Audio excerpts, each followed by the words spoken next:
Ladies and gentlemen, welcome. Good afternoon. It's an honor and a pleasure for me to have the chance to introduce our next speaker, who is actually on his third visit to the ICD, so he's becoming a regular. We're very grateful that His Excellency has come back for the keynote address this afternoon.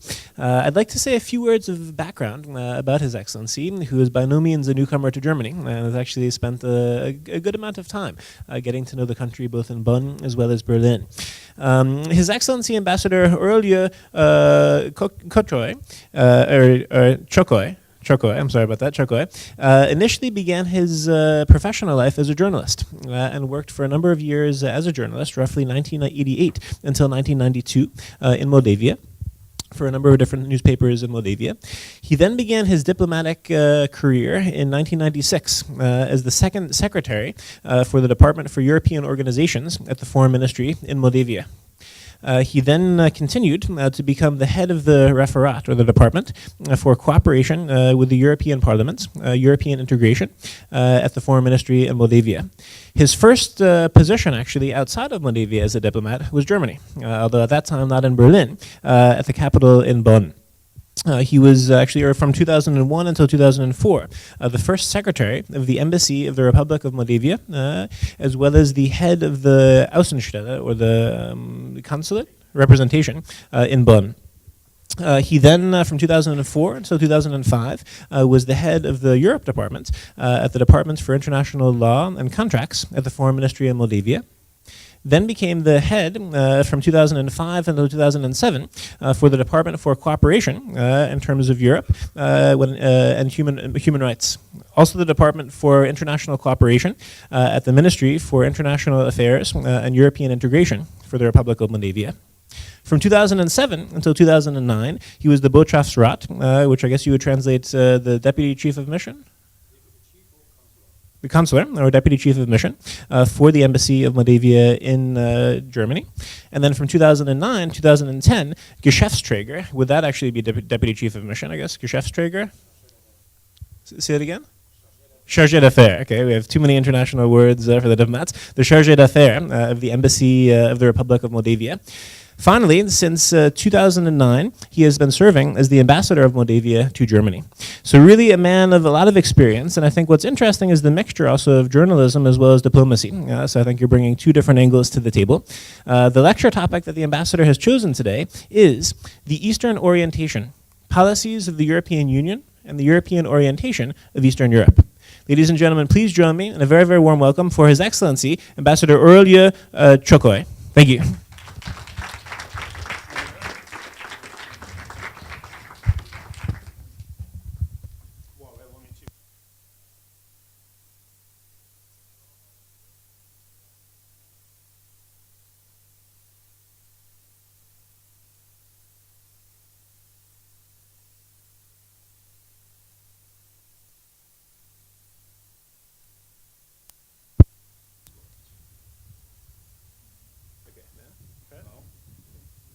Testing?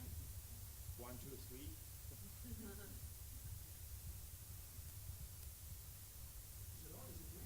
It's green. Okay, so this is good. Now it's turned off. Okay, we're green. Excellent. Good. Success. Okay. Perfect. Well, first of all, I would like to thank you very much for all of you that you've shown this interest in hearing my presentation. Unfortunately, I'm going not to read from the paper, but to say from my heart, to you, the topic which was chosen for my today presentation is quite wide. Actually, it's the Eastern orientation of policies of the European Union towards Eastern Europe, as well as Eastern European countries' orientation towards the European Union, which is quite difficult and the top momentum for a lot of Eastern European countries, especially for my country, as it is now. And well, actually, after the disappearance of the Soviet Union empire, as I may say, or as I may use this word, as regarding the former Soviet Union, suddenly the international community has to deal with 15 newly appeared countries in that very specific geographical region of the world. One of those being Republic of Moldova, by the way, and not Moldavia, which is using to be used in Russian language. Well, after that momentum, European Union has focused actually on whole that geographical region. You know it very well. A lot of tools were established by the Brussels as regarding Eastern European countries. First of all, it was European entities, European neighborhood policy, which purposed to help new independent countries to develop themselves democratically in civil society and the democratization of structures and so on and so forth, and to help us to become more and more democratic, more and more previsible, which is not easy sometimes as concerning some of those countries. Afterwards, you know that inside the European Union there is such of concurrence between European Union member states. A lot of them, they are looking towards Eastern European region. Another prefer to look further to Northern Africa as Eastern European region. And basically of these two different point of views, we have nowadays also some disputes inside European Union, being more specific, for example, between Germany, Poland, Baltic countries, Romania, Bulgaria, from one side, which are being more oriented towards Eastern European area, and from the other hand, France, Spain, Italy, Portugal, which is prefer more to orientate themselves towards Northern Africa, especially now after so-called Northern African Spring. And of course, on this basis, a lot of discussions inside European Union in Brussels, how to deal with the amount of money being reserved in the framework of European neighborhood policy towards this huge amount of assistance countries around the European Union. And a solution was proposed in 2010 by Sweden and Poland, namely to establish a new tool towards a couple of Eastern European countries, a so-called Eastern Partnership, which includes 6 countries of the region, namely Ukraine, Belarus, Republic of Moldova, which I am representing here, Azerbaijan, Armenia, and Georgia. 6 countries were selected to be partner of inside of this new established framework, Eastern Partnership, in being incorporated in the more broader framework of European neighborhood policy. Well, of course, if you're asking me what is the reason for such a political decision done by European Commission and member states of the European Union, it's quite simple. European Union needs to have a previsible area in its own neighborhood. European Union wants to have new countries stable, new countries, its neighbor countries predictable, its neighborhood more and more democratized. Well, as concerning European Eastern Partnership, I do suppose that the European Union has to deal with quasi unsuccessful story as regarding all these 6 countries. This initiative, of course, was established to be a successful story, but unfortunately, if we are looking towards Belarus, if we are looking now what happens in Ukraine under Yanukovych, if we are looking what happens in Azerbaijan, Armenia, the things becoming not so happy for European officials in Brussels. And under this consideration, my country, Republic of Moldova, becomes more and more art as such example for that region. Namely, and it's not a secret that under these circumstances, being compared with other Eastern Partnership countries, Republic of Moldova seems to be a success story in this orchestra. Why the Eastern European countries has to show their own interests to move towards or to be interested in closer cooperation with European Union? There are a lot of differences, there are a lot of different arguments for each capital city of these 6 countries, and if we are going outside Eastern Partnership framework, of course, there are a lot of reasons also from Moscow officials to keep the partnership strategical cooperation with European Union countries. Well, of course, there are a lot of different interpretation if we read articles of political analysts and so on and so far. But my personal opinion, and I'm not speaking now as in my official position, but as if I may say this in a private manner, there are, of course, different interests from Eastern European countries towards European Union. If we're looking in what happens in Belarus, of course, under Lukashenko, it's quite difficult to establish a fruitful dialogue with European Union, and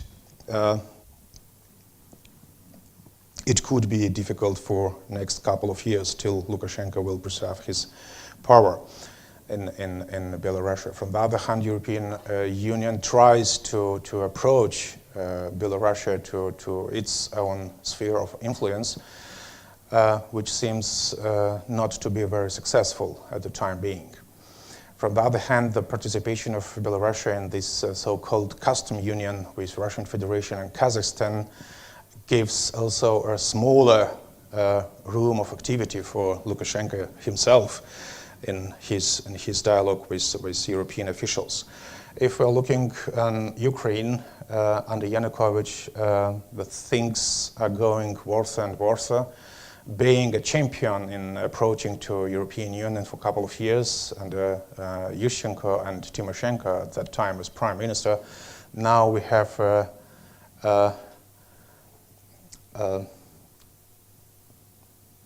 such called frozen relations between Kiev and Brussels at the time being.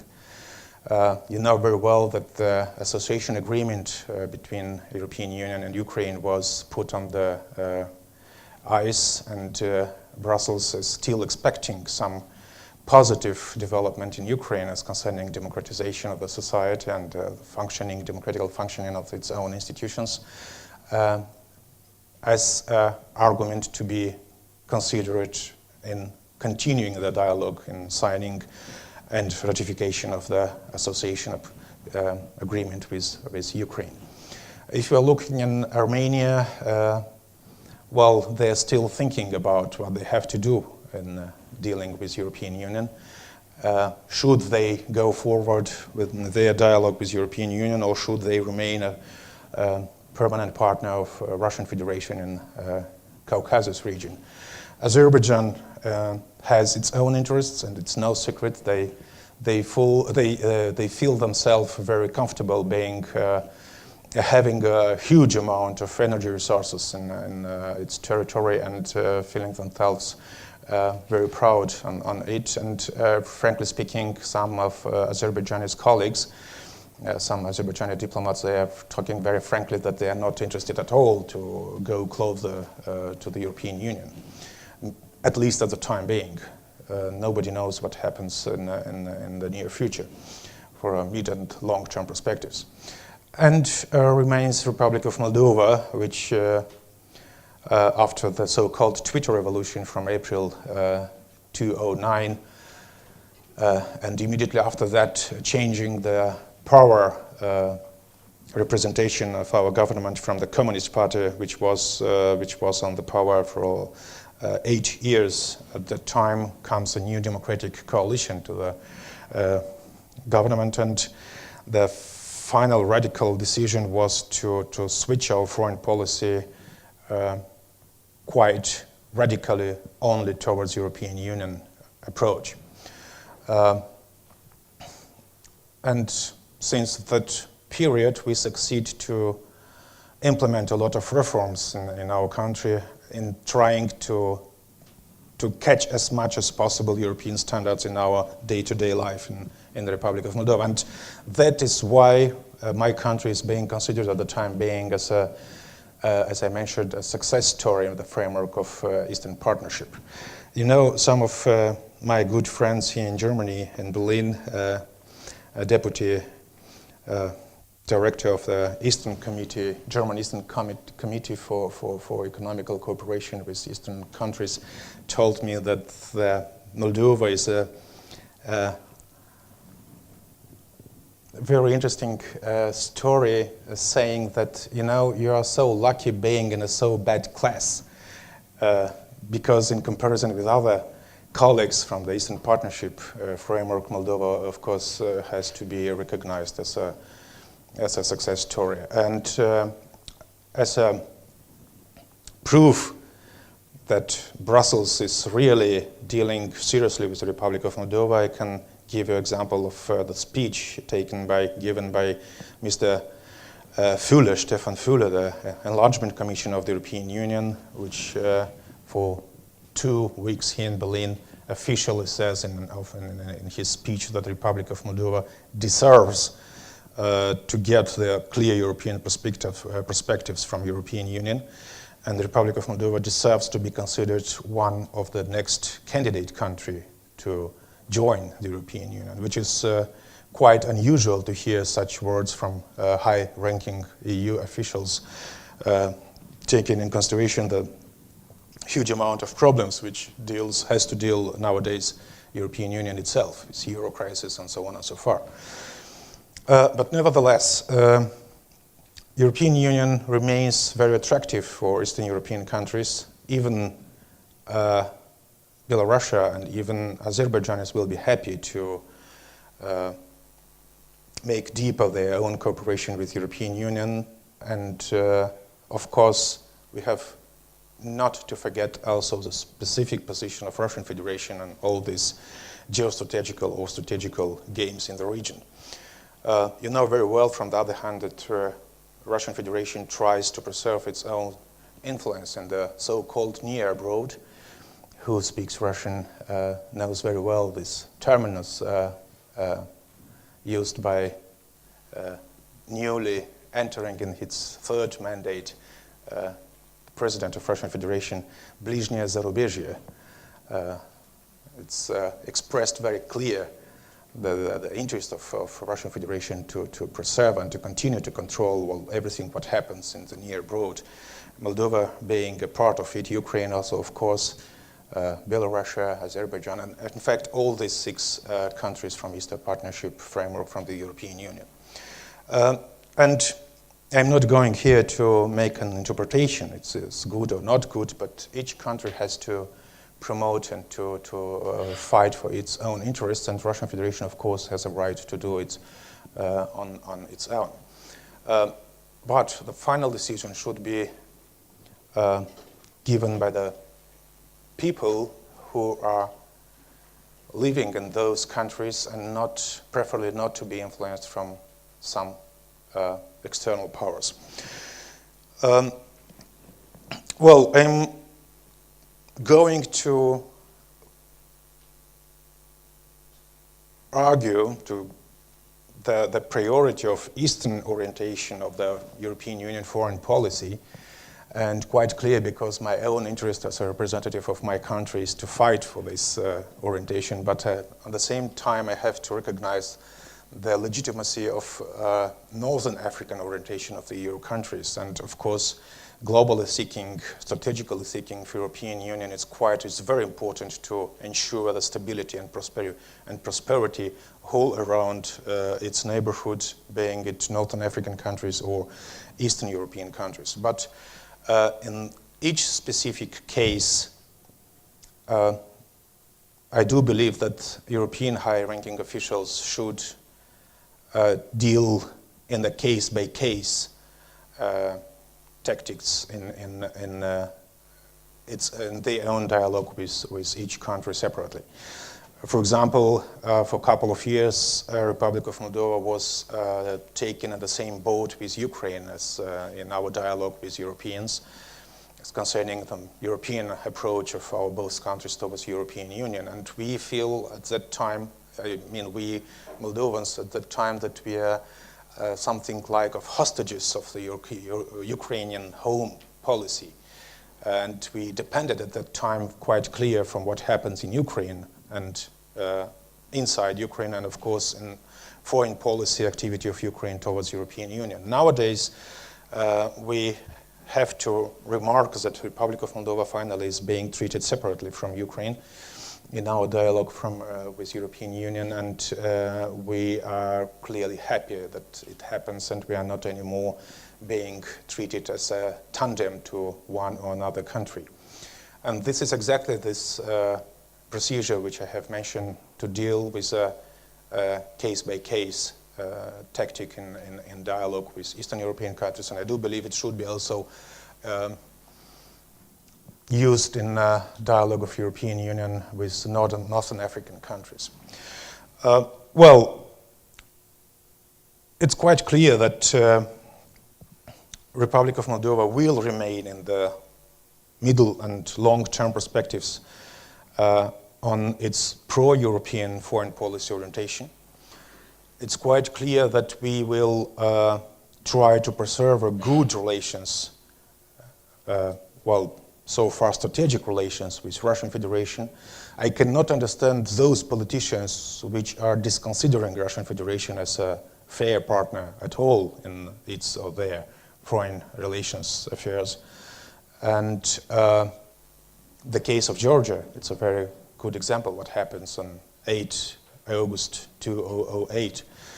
And it was quite clear that Russian Federation can use or can solve very quickly one or another so-called frozen conflict in the former Soviet Union area. And what happens at that time in Georgia shows very well that the decision could be taken suddenly and quite radical one. Unfortunately, my country has also to deal with a frozen conflict, unfortunately not yet resolved frozen conflict in its own territory. You know perhaps what means Transnistrian conflict, but if somebody will show some interest, I can later explain what happens in this concrete field. So I don't like at all long speeches. I don't like at all to take your attention with something, to explain you something that you very well know at your own. That's why I'm ready to answer on your question, and I prefer to have a viable dialogue with you, and that's why I'm ready to answer your question, and I'm looking forward to have a very fruitful dialogue together. Thank you very much.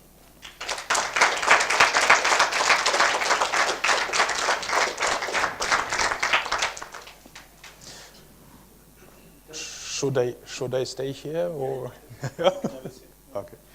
Does anyone have a question or any remarks? Your Excellency, thank you very much for your speech. Your Excellency, thank you very much for your lecture, for your speech. My name is Elena. I'm from Russia. Oh. And yeah, and I do speak Russian. And I would like to ask you a couple of questions. The first question will be, how could you explain the failure of the European neighboring policy towards countries of the Eastern and Central Europe and the success of Moldova? What are the reasons for this? And What are the reasons of success of Moldova? what are the reasons of success of Moldova? Okay. And why the Eastern or neighboring policy of the European Union towards countries of the former Soviet Union and Eastern Europe is considered to be unsuccessful? Why it is like this from your perspective as a diplomat? And my second question would be more personal. How, from your perspective, is the attitude of ordinary people of Moldova towards our common historical past? I mean, the common past of Russia and Moldova and other countries of the former Soviet Union. Thank you very much. I have to thank you for very, very good questions. Well, I'm going to hear another questions if they are. Yes, please. I would like to thank you also for the lecture. And my name is Arturs, and I'm from Latvia. Okay. So my first question is there actually European orientation in Eastern Europe? And what I mean by that, I was very curious to learn from European Reconstruction and Development Bank statistics that in all post-Soviet and also all post-socialist countries, even though which are already in EU, less than half of populations are pro-market or pro-democratic, even in these basic things. So is there actually this European orientation legitimacy and in population, among populations of these countries, and especially those which are not in European Union yet? So can it be really compatible, Western democracy and our Eastern European form of democracy, so to say? Like you're talking now about your own country? Yes, yes, also about my own country. So self-critic? Unfortunately. And the second question regarding Transnistria, one of requirements to join EU is to solve all border issues. So when you will join EU, and probably you will, why not? I hope so. Yeah. Then where the border of EU will be, on Dnistru River shores or like Ukraine? I get it. Yeah. Yeah. Thank you very much.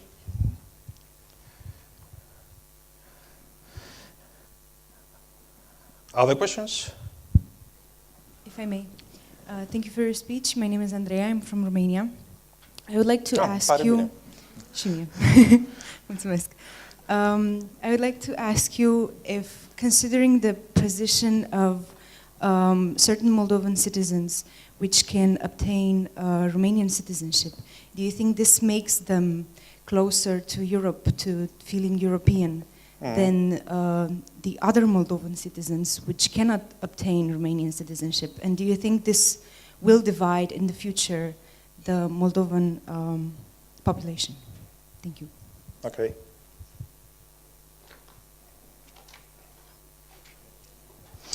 Well, let me start with the last question. Yeah, please.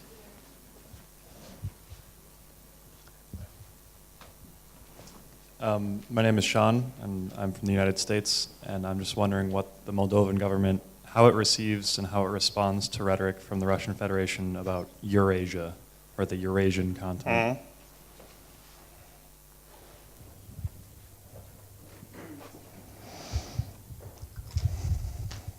Well, in this case, let's start with the last question. Eurasia. Well, Republic of Moldova, not only Republic of Moldova, Ukraine as well. We are being treated now by Russian Federation as a possible part of this initiative launched by Mr. Putin in October last year. Actually, this idea is not a new one. If I remember well, this Eurasia idea was firstly launched by Mr. Nazarbayev, the president of Kazakhstan, at the beginning of 2000s.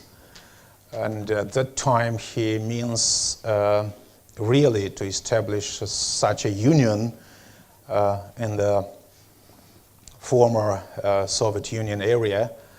excluding nowadays Baltic countries, Baltic states. But as concerning Eurasia, I have to say that this is unfortunately at the time being still an idea.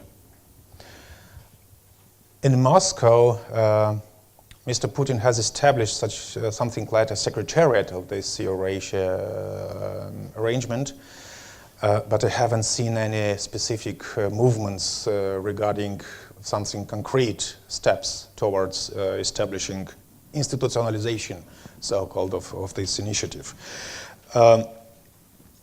Geostrategically, of course, it's quite clear that the interests of Mr. Putin and Moscow is to rebuild the huge former empire, which gives the opportunity, attention to Moscow, to speak with other influent partners in the world at the same level.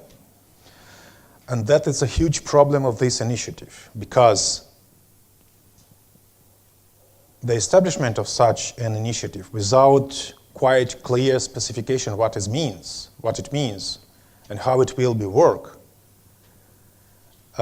it gives a lot of risks to fail in a one-way ban. I mean one-way ban, it's exactly will be the dialogue between Moscow and international community, and not a capital city of member states of this Eurasian Union.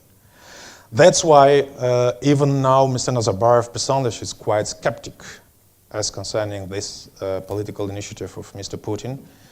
And if you follow closely what happens with regard with Eurasia initiative, I can remind you the speech given by Mr. Nazarbayev for a couple of months with respect of some high-level Turkey officials' visit to Astana. And it surprisingly was for me also and for politicians to hear that Mr. Nazarbayev at that period in his speech talks not about Eurasia initiative, but he talks about pan-Turkish community. And they recognize themselves as a part of Turkish civilization. It means that the players now on the ground are much more than Moscow and Russian Federation, Turkey being more and more influent in that specific region, which gives, of course, for Moscow additional troubles to convince partner in the so-called custom union to proceed further and to try to establish a functionable Eurasian union. We feel ourselves also very, very hot. The wish of the Russian Federation to have Moldova also on board. And as an example, I can give you our dialogue with Gazprom as concerning the new gas agreement between our government and Gazprom. And the reaction from Moscow side, especially not from Gazprom, but from political leaders of the Russian Federation, was quite clear. Either Moldova returns from its European way, and then you will get cheaper gas, or prepare yourself to pay a huge amount of money for the same gas. Nowadays, for example, Republic of Moldova is paying twice for the same gas as Germany. And you are looking at the political map, you will see where is situated Republic of Moldova and where is Germany. And, well, we don't want, Republic of Moldova don't want special treatment from Russian Federation, but we want a fair price policy as concerning energy resources of Russian Federation to its so-called near abroad or even any international actor. As concerning Romanian citizenship, you know, one of the former German ambassadors to my country, I'm not going here to give his name, 2 minutes, okay, quite quickly. He says once that Republic of Moldova could be a precedent, the whole population being citizens of European Union, but the country itself not. And if you ask me, I do consider that my own parents, being born in when nowadays Republic of Moldova was a part of Romania, before the Second World War, after the annexation of my country to Soviet Union at that time, nobody asked my parents which citizenship they will prefer to keep, Romanian or Soviet. They was automatically switched from Romanian citizenship to Soviet one. That's why I do consider that all our population deserve to get Romanian citizenship. If we compare what is being done by Russian Federation in my own country, I can give you statistical data. Romania delivers 80,000 passports to Moldovans since our independence, 22 years. Russian Federation at the same time delivers 150,000, 130,000 of which are being distributed in the so-called Transnistrian region of Republic of Moldova. It's quite clear, it's a policy. And of course, our citizens are trying to use Romanian citizenship, not being interpreted themselves as more Europeans, but trying to avoid visa ban or visa troubles to get in the European Union countries. It's quite clear now around 1 million Moldovans are working abroad, especially in Italy, Spain, Portugal. A lot of them goes to these countries completely illegal, without any official documents. And of course, it's their legitimate right to get Romanian citizenship. I'm not talking only about Romanian citizenship. A lot of Moldovans are getting Bulgarian citizenship. A lot of Moldovans are getting Israeli citizenship, and so far and so on. But Romanian and Russian citizenship, it's usually used in our political dialogues with Moscow from one side or Bucharest from another side, sometimes with other European capital cities, to try to find a solution how to deal with. But I am confident that what the former German ambassador to Moldova says could be really happened. That the population will be European, but the country itself not yet. Another question, Transnistria, where will be the border? Well, we are trying to do our best in order to preserve the integrity of our country. If you ask me where will be the border, I can readdress this question to our Moscow colleagues, because they have to decide if Transnistrian conflict will be settled peacefully or not. Just an example,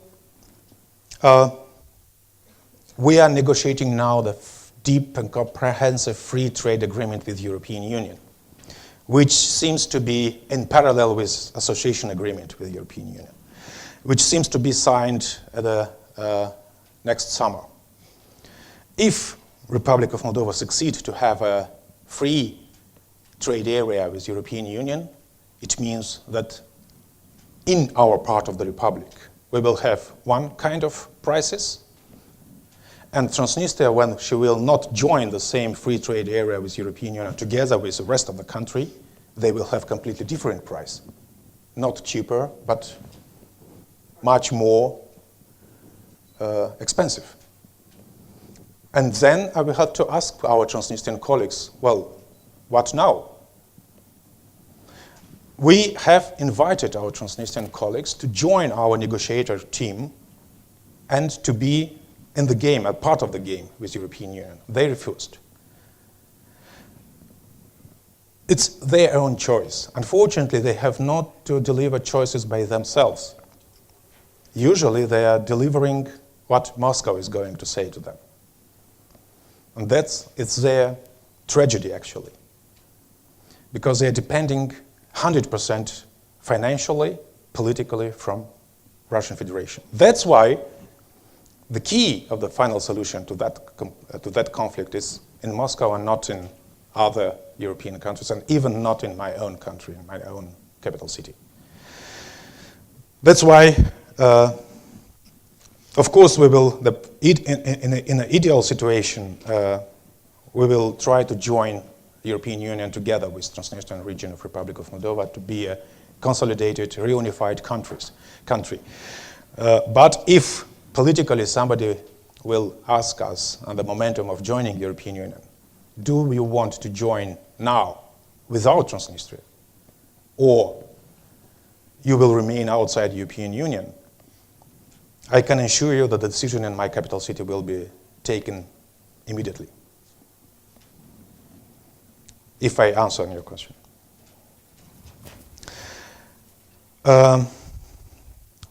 If European orientation in Eastern countries have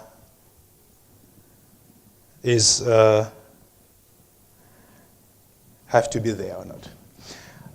Of course, if you are looking on the Umfrage, wie kann man auf English? Surveys on all these countries, you will be surprised that majority of the population, they wish to be part of European Union, to be part of European family. It's true also for Belarus. You know, the cultural diplomacy, the people diplomacy, when the people are traveling and when the people are seeing and feeling what does it mean to be a European, and then they come back to their own country and they try to do something in this respect in their own country. It's something which works very, very hard. And the single solution to avoid such preferences toward the European Union will be to close the borders as it was done in the former Soviet Union, in the so-called Cold War. That's why I am confident that European Union wish is there in all societies of the Eastern European countries, even in Russian Federation. If you are going to ask Russians where they prefer to be in Europe or in Eurasia, I do believe that a lot of them will answer, of course, we would like to be Europeans. The common history with Russian Federation, of course, we have a common history. We lived together since annexation of Bessarabia from Romania to at that time Russian Empire, 1812. Then, for a short time, we had decided ourselves to join Romania after the Bolshevik revolution in Russia, 1917, and since 1918 till 1940, we were also at that period part of Romania. And after Hitler-Stalin Pact, 1939, Moldova comes further was annexed once more at that time to the Soviet Union.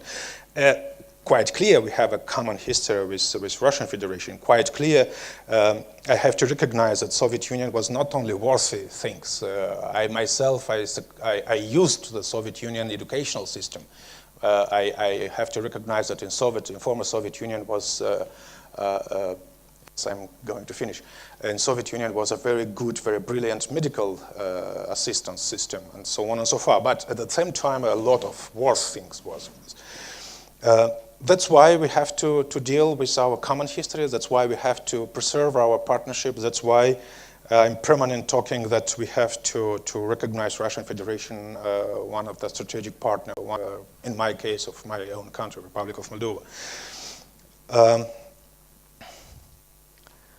Why European Eastern Partnership is unsuccessful? Just look on Belarus, Armenia, nowadays Ukraine under Yanukovych. Well, as whole this arrangement is unfortunately unsuccessful. In all this unsuccessful picture, only Republic of Moldova pretend to be a success story, and fortunately for us, it's also recognized as success story in this arrangement. perhaps our colleagues in Brussels, they should rethink the goals of Eastern Partnership arrangement at all. And it should be a topic of discussion for the next year's Eastern Partnership Summit in Vilna at the end of next year. Which are the reasons for Republic of Moldova to join the European Union? Well, we have to be a part of the family. We want to be a free democracy. We want to be a free market, and we want to be equal treated from European as they being treated the European partners now. Thank you very much. Please join me in expressing our gratitude to the ambassador. Thank you very, very much. Thank you. Thank you.